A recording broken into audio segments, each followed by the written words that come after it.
Hello everyone, welcome to our channel Universal Laws. This is the first lecture of Legal Research Methodology. आज हम बात करेंगे about the meaning of term research and major characteristics of research. So let's begin this video.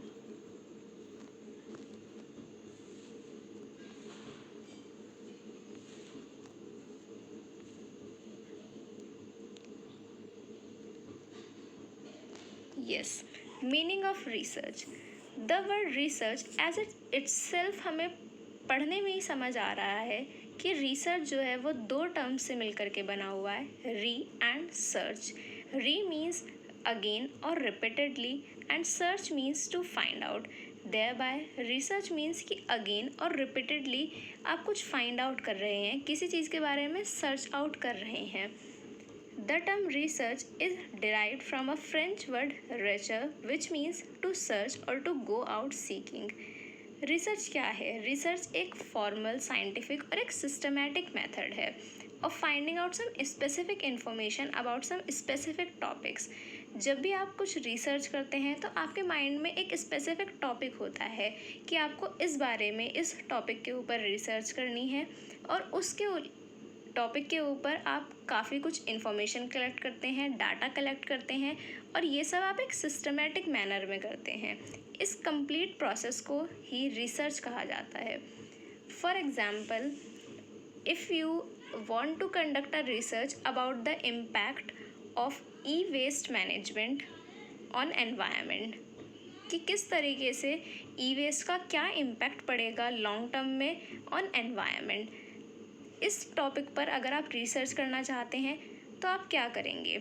आपने पहले अपने mind में ये topic सोचा, एक प्रॉब्लम क्रिएट करी एंड देन आप इस स्पेसिफिक इंफॉर्मेशन कलेक्ट करेंगे about this topic, data collect करेंगे और ये सब आप एक साइंटिफिक और एक सिस्टमैटिक मेथड में कर रहे हैं, एक फॉर्मल तरीके से कर रहे हैं. This complete process will be called as research. There are different definitions of research. According to Mary and Redman, research is a systematized effort to gain knowledge. Research एक सिस्टमेटिक एफर्ट है, आप efforts कर रहे हैं to gain knowledge. Knowledge किस बारे में? कुछ ऐसा जो कि आपको नहीं पता, आप उस चीज़ को पता कर रहे हैं. कैसे? रिसर्च के through. According to Burns, research is a systematic investigation to find out answers to the problems. जो अभी मैंने आपको एग्जाम्पल दिया कि हम फाइंड आउट करना चाहते हैं कि ई वेस्ट मैनेजमेंट से या ई वेस्ट से क्या इम्पैक्ट पड़ेगा अपॉन एनवायरनमेंट. तो दिस इज़ अ प्रॉब्लम. एक प्रॉब्लम आपके माइंड में आई और आपने उस प्रॉब्लम के ऊपर इन्वेस्टिगेशन करना शुरू किया, डाटा कलेक्ट करना शुरू किया. So according to the definition of Burns, research एक सिस्टमेटिक इन्वेस्टिगेशन है जहाँ पर आप किसी प्रॉब्लम का आंसर फाइंड आउट करने की कोशिश कर रहे हैं. Next is characteristics of research. अब रिसर्च समझ आ गया कि रिसर्च क्या होता है, बट एक गुड रिसर्च के कुछ स्पेसिफिक कैरेक्टरिस्टिक्स होते हैं. First one is logical. Research जो है वो हमेशा कैसी होनी चाहिए? लॉजिकल होनी चाहिए. लॉजिकल मीन्स कि उसके अंदर कुछ ना कुछ लॉजिक, कुछ रीजंस होने चाहिए उस रिसर्च के पीछे. Second, purposeful. There must be some purpose of research. कि आप रिसर्च कर रहे हैं तो वो पर्पसफुल होनी चाहिए. ये नहीं कि एवं रिसर्च कर रहे हैं जिसका कोई पर्पस नहीं है, कोई मेथड नहीं है, या फिर ऑलरेडी रिसर्च उस बारे में की जा चुकी है, आप उसी को दोबारा से फाइंड आउट कर रहे हैं. तो that doesn't make any sense. There should be some specific purpose जिसके लिए आप रिसर्च कर रहे हैं, तभी आपकी रिसर्च मीनिंगफुल होगी. Third is objectivity. Objectivity means that research should be without any kind of bias. आपके अंदर कोई बायसनेस जैसा बिहेवियर नहीं होना चाहिए. जो रिसर्चर है वो अपनी रिसर्च को अपने बिहेवियर से या उसका क्या थॉट प्रोसेस है उससे अफेक्ट नहीं होने देना. The attitude and behavior of researcher should not cause any kind of impact on the research. Next one is accuracy. research to be valid must be accurate. There should be some accuracy of procedure. जो research tools हैं, जो भी data collection के methods हैं, वो accurate होने चाहिए. Fifth one is systematic. For a research to be effective, it must be systematic. There should be some systematic procedure. एक definite procedure है research का, कुछ steps होते हैं research के जो कि ज़रूरी है कि researcher उन steps को follow करे. Sixth one is reliability. Reliability means reliable. जो आपका research है वो reliable होना चाहिए. जो भी data researcher के द्वारा collect किया गया and उस डाटा के कलेक्शन के बेसिस पर जो भी रिसर्चर ने अपना रिसर्च के बाद कंक्लूजन निकाला, it should be reliable.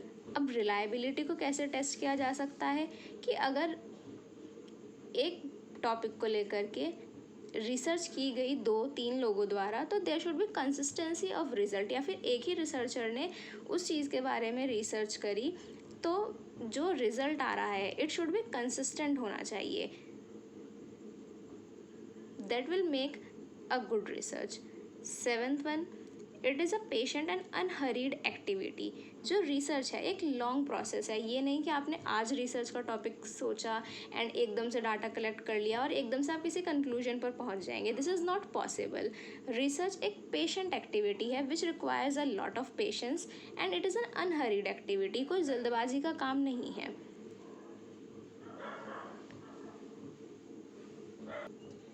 Last one is research involves collection of data. This is very simple कि रिसर्च में कलेक्शन ऑफ डाटा इन्वॉल्व होता है. जब भी आप कोई रिसर्च करते हैं तो you have to collect various types of data. It may be quantifiable data और qualitative data. There are different methods of collection of data which we will discuss later.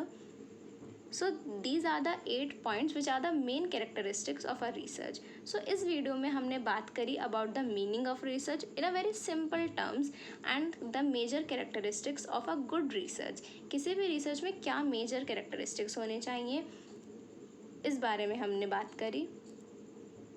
So guys, if you like this video, so please do subscribe our channel, hit the like button and share this video as more as you can. Thank you.